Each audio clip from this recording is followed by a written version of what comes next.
с главния секретарят на ЦК на БКП и Министерство на вътрешните работи се създава един от най-тежките трудови лагери, наричан Слънчев бряг.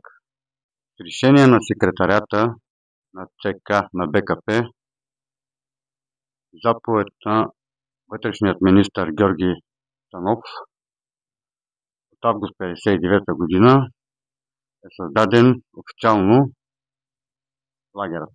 Отначало той се казва Трудов лагер Ловеч, но хората го запомнят като Слънчев бряг. В лагерът са изпращани хора без присъда и съд по решение на МВР.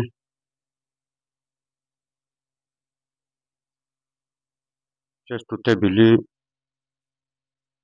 работници, земеделци, интелектуалци, младежи, просто врагове на партията основно.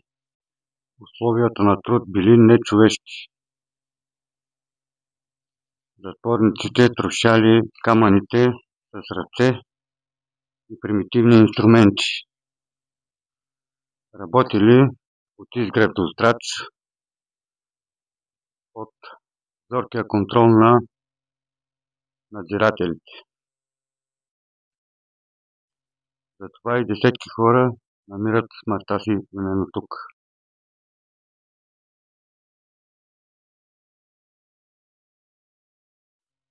Отначало затворниците били ескортирани от Ловешкият затвор до тук, за да се трудят, а по-късно е създадена бараки са създадени тук в самият лагер и се съществувал като отделен лагер.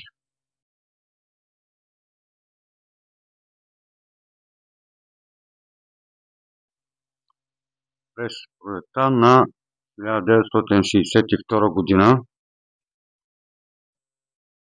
лагерът е закрит с международен натиск и с решение от най-високо равнище пак, а именно секретариатът на ЦК на БКП и МВР. Лагерът е съществувал едва няколко години.